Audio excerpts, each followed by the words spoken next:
আসসালামু আলাইকুম সবাইকে। অনেক অনেক শুভেচ্ছা। যারা আমার চ্যানেলটিকে অল্প অল্প করে দেখছেন তাদেরকেও শুভেচ্ছা এবং ধন্যবাদ। একটা অনুরোধ, ভালো লাগলে লাইক দিবেন যাতে আপনার আশেপাশের মানুষ, আপনার পরিচিত মানুষও দেখার সুযোগ পায়। তো কালকে আমরা একটি অসাধারণ ম্যাচ দেখলাম অস্ট্রেলিয়া এবং ইংল্যান্ডের বিপক্ষে। অস্ট্রেলিয়া যখন এই টুর্নামেন্টের জন্য দল ঘোষণা করে এবং আসে, বেশিরভাগ অভিজ্ঞ লোকজনই বলেছেন, বিশ্লেষকরা বলেছেন যে চারটি ফ্রন্টলাইন প্লেয়ার ছাড়াই অস্ট্রেলিয়া টিম ঘোষণা করেছে এবং খেলতে এসেছে বিশেষ করে বোলিং ডিপার্টমেন্টের। তো তাদের অনভিজ্ঞ বোলিং ডিপার্টমেন্ট তাদেরকে বেশ ভোগাবে এবং তারা হয়তো খুব একটা আশা দেখছেন না এবার অস্ট্রেলিয়ার জন্য। কিন্তু অস্ট্রেলিয়ার ক্রিকেটের মজাটাই এইখানে, তারা তাদের সিলেকশন একটি অসাধারণ সিলেকশন হয় সবসময়। তারা জানে যে কোন খেলোয়াড়টা পরিবর্তে কোন খেলোয়াড়টা ইফেক্টিভ হবে। এই জন্য আমার অস্ট্রেলিয়া এবং অস্ট্রেলিয়ান ক্রিকেট টিম এবং জার্মান ফুটবলের আমি অত্যন্ত বড় ফ্যান।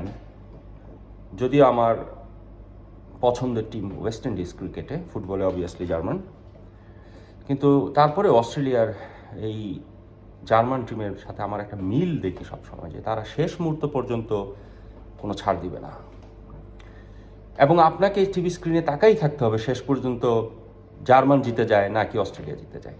এই যে একটা মানুষকে অ্যাট্রাকশনের মধ্যে রেখে পুরা সময়টুকু পার করে দেওয়া, এটা একটা অসাধারণ বিষয়। তাদের অদম্য স্পিরিট, জিতার ইচ্ছা, নিজের অ্যাবিলিটির উপরে বিশ্বাস, কনফিডেন্স, এইগুলো অসাধারণ এদের এবং এরা পারবে, এই মন মানসিকতা নিয়েই খেলে।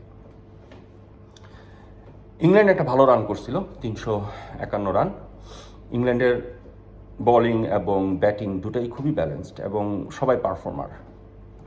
একটাই সমস্যা রিসেন্টলি তাদের, সেটা হলো তাদের টি-20 এবং টেস্টে তারা খুব বেশি এগ্রেসিভ মন মানসিকতা। এই কারণে হঠাৎ করেই ভালো প্লেয়ারগুলার ওয়ানডের রেজাল্ট খুব আশার হচ্ছে না।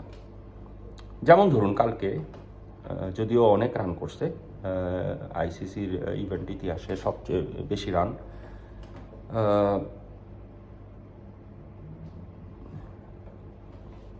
বেন ডাকেট এবং জয় রুটের 158 রানের পার্টনারশিপ হওয়ার পরেও কিন্তু যখন পার্টনারশিপে ব্রেক হয় তারপরেও কিন্তু আরও 19টি ওভার ছিল, যেখানে তাদের রান 158 মতন হয়ে গেছে। কিন্তু শেষ 19 ওভারে 7.9 গড়ে 150 রান। এখানে আমার মনে হয় ইংল্যান্ড একটু পিছিয়ে গেছে, কারণ জয় রুট আউট হওয়ার পরে বাটলার, লিভিংস্টোন এবং ব্রুক, এই তিনজন কিন্তু বেশ এগ্রেসিভ প্লেয়ার। তারা লাস্ট 19 ওভারে 150-এ সবাই মিলে এটা কিন্তু ইংল্যান্ডকে আক্ষরিক করতেই পিছাই দিছে। হ্যাঁ, তারপরেও এটা অনেক বেশি রান ছিল, কিন্তু এই তিনজন ব্যাটসম্যানের ব্যর্থতার কারণেই, যারা আসলে এগ্রেসিভ, মানে অনেক কিছু আশা করা যায় তাদের কাছে শেষ মুহূর্তের দিকে, কিন্তু এরা দলটাকে আরও 25টা রান আমার মনে হয় কমায় করে ফেলছে। অন্যদিকে যদি আপনি দেখেন, সবার ধারণা ছিল, আমারও ধারণা ছিল যে এই রান যদি কোনো কারণে অস্ট্রেলিয়া চেস করতে পারে সেটা সম্ভব ট্রাভিস হেডের কারণেই সম্ভব হবে। কিন্তু ট্রাভিস হেড দেখেন খুব চিপলি আউট হয়ে গেল 5 বলে 6 রান করে। এরপরে যেটা হয় নর্মালি অস্ট্রেলিয়া বা যে কোনো দলের ক্ষেত্রে, ওয়ান ডাউন বা স্পেশালি স্মিথের ক্ষেত্রে সবসময় দেখা গেছে দলের জটিলতার সময় সে মোটামুটি এক সাইডটাকে আঁকড়ায় রাখে এবং রান রেট পিছিয়ে যেতে দেয় না, এবং সে উইকেট সেভ করে অন্য প্রান্ত থেকে ভালোভাবে টিমটাকে আগায় নিয়ে যায়, যেটা আমরা এবার দেখছি রিসেন্টলি শ্রীলঙ্কাতে যখন সে খেললো। সেখানে স্টিভেন স্মিথও ব্যর্থ। সেই পর্যায়ে থেকে বিজ্ঞরা যে কথাগুলো বলেছিলেন যে অস্ট্রেলিয়া এবার দুর্বল, তো ওটা স্পষ্ট হয়েছে, কারণ তখনই বের হয়ে আসছে অনভিজ্ঞদের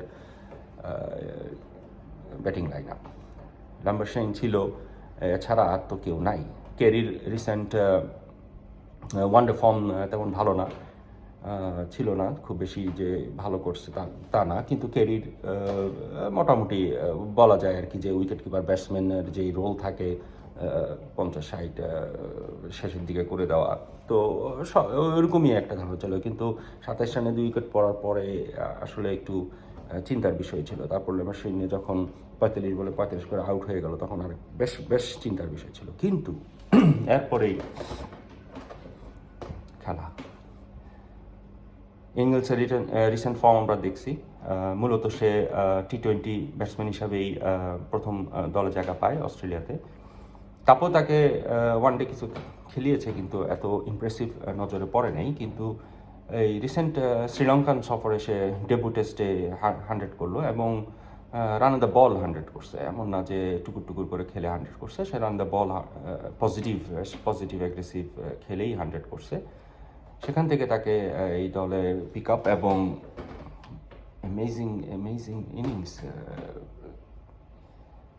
বিশেষ করে কেরির ইনিংসটাকে আমি বলবো। কেরির সবসময় স্কোয়ার দ্য উইকেট সে খুব বেশি কমফোর্টেবল এবং সেভাবেই সে খেলে, সুইপ ভালো করে, কিন্তু মোস্টলি সে রিস্ক নেয় বা রান বের করে স্কোয়ার দ্য উইকেট থেকে। কিন্তু কালকে আমি দেখলাম কেরির একটা ইমপ্রুভমেন্ট, সে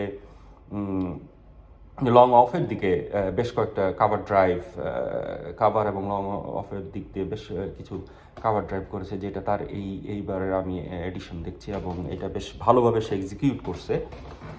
এই দুজনের ব্যাটিংয়ের সবচেয়ে ভালো ফিচার ছিল সেটা হলো ইংল্যান্ডের স্পিন বল কিন্তু বেশ ভালো বল করছে, তো তাদেরকে সময় মতন খুব সমীহ করে ব্যাটিং করছে। কিন্তু যেই বলটা ঠিক স্লটে পাইছে, ওটা কিন্তু একেবারেই মিস করে নাই। হয় 4 নয় 6, দুটা থেকে একটা, একেবারেই মিস করে নাই। এবং যে জিনিসটা অস্ট্রেলিয়ানদের সবচেয়ে ইমপ্রেসিভ, সেটা হলো যে তারা শুধুমাত্র জেতার জন্য খেলে। তারা সম্মানজনক পরাজয়, সম্মানজনক রান, ব্যক্তিগত স্কোর এইসবের জন্য কখনো তারা খেলে না। আপনি খেয়াল করে দেখেন, তারা কিন্তু উইকেট হারাইলেও রানের গড় সব সময় সাতের আশেপাশে রাখছে। যখন 4টা উইকেট পড়ে যায় 136 রানে, তখনও তাদের রানের গড় ছিল 6.3, এবং সেই কেরি শেষ পর্যন্ত এঙ্গেলস আর কেরি দুজন 7.6 গড়ে রান সমান তালে উঠেছে, যদিও যে জানে যে এদের দুজন থেকে একজন চলে গেলে আর একমাত্র ম্যাক্সওয়েল ছাড়া কেউ নাই। এই জন্যই বারবার কমেন্টেটররা বলতেছিলেন 30-35 ওভারের দিকে যে কেরি অথবা ইংগলসকে আউট করতে না পারলে আর সম্ভব না, কারণ ম্যাক্সওয়েলকে আনতে হলে এখনই আনতে হবে, তাহলে ম্যাক্সওয়েল শেষ পর্যন্ত নাও নিতে পারে। কারণ ম্যাক্সওয়েলের একটা জিনিস হচ্ছে, ম্যাক্সওয়েল সবসময়, আপনি তাকে যদি 15 বলে 36ও দেন, সে করে ফেলবে, কিন্তু 80 বলে 120 এইটা ম্যাক্সওয়েলের খেলা না, যে এইটা ক্যারি করে নেওয়ার মোস্টলি আর কি বলতে চাচ্ছি, তার ধরনই এটা। এই জন্য বারবার বলতেছিল এখনই যদি এদের দুজন থেকে একজন আউট করা যায়, ম্যাক্সওয়েল যদি চলে আসে, এখনও রান 100+ আছে, এটা একটা সম্ভাবনা থাকবে ইংল্যান্ডের। কিন্তু 70-এর নিচে রান নেমে গেলে, 60-এর নিচে রান নেমে গেলে, সেই সময় যদি ম্যাক্সওয়েল ক্রিজে আসে, আর ওকে আটকানো সম্ভব হবে না অস্ট্রেলিয়ার জয়। এবং তাই হয়েছে। টেস্ট বলেন, ওয়ানডে বলেন, T20-তে বলেন, সব সময় অস্ট্রেলিয়ার এই প্ল্যান থাকে যে আমি কোনোভাবেই রান রেট কমাইতে দিব না, আমার উইকেট পড়ুক, এবিলিটির উপর ভরসা করে তারা খেলতে থাকে। এবং তাদের, আমি প্রথম ভিডিওতে বলছিলাম যে আমাদের বাংলাদেশের ব্যাটসম্যানদের যেটা হয় যে একজন আরেকজনের পারফরমেন্সে প্রাউড হয় না, কিন্তু তারা একজন আরেকজনের পারফরমেন্সে প্রাউড হয়, তারা একজন আরেকজনের পারফরমেন্সের উপর বিশ্বাস রাখে। So middle order, lower order batsman পর্যন্ত তারা বলারদের জন্য এমন একটা সিচুয়েশনে রেখে যেতে চায়, যেমন ধরেন এক্সাম্পল 32 বলে 48 রান, 32 বলে 55 রান, তারা জানে, তাদের বিশ্বাস তাদের জানার থেকেও বেশি বড় হচ্ছে বিশ্বাস যে এইটুক তাদের বলার ম্যানেজ করে দিবে, এতটুক পর্যন্ত আমাদের দায়িত্ব, এতটুক পর্যন্ত নিয়ে যেতে হবে। এটা তারা করেই করে, কালকেও সেম, এই পর্যন্ত যাওয়ার পরেই তাদের বিশ্বাস এসে গেছে যে এরপরে ম্যাক্সওয়েল হোক আর যেই বলারই হোক, জাম্পা হোক আর যেই হোক, নিয়ে যাবে শেষ পর্যন্ত। এবং তখনই ফার্স্ট টাইম রিস্কি শট খেলছে এবং আউট হয়েছে ক্যারি। অনেক কিছু শিকার আছে, অ্যামেজিং ক্রিকেট। এবং পাকিস্তানের এই খেলা দেখে, মানে পাকিস্তানের মাটিতে খেলা দেখে আমার কালকের বাংলাদেশ নিউজিল্যান্ড একাদশের ব্যাপারে আমার একটা চাওয়া বা ব্যক্তিগত মত, সেটা হলো আমরা একজন পেসার ড্রপ করে একজন স্পিনার অ্যাড করা বেটার হবে আমি মনে করি। আর মনে করি সৌম্যকে সরাই দেওয়া, সৌম্যর জায়গায় আমি যেহেতু ক্যাপ্টেন সরানো যাবে না, আমি মনে করি শান্তকে ওপেনিংয়ে নিয়ে এসে সৌম্যকে বের করে দিয়ে মাহমুদুল্লাহ যদি ফিট থাকে এখানে আরেকটা ব্যাটসম্যান ইন করায়া ওদিকে নাসুমকে খেলায়, ওদিকে থেকে একটা পেসার ড্রপ করে, এটা আমার মনে হয় একটা রেজাল্ট আসতে পারে। আপাতত সব দলেরই একটা করে খেলা শেষ হয়েছে।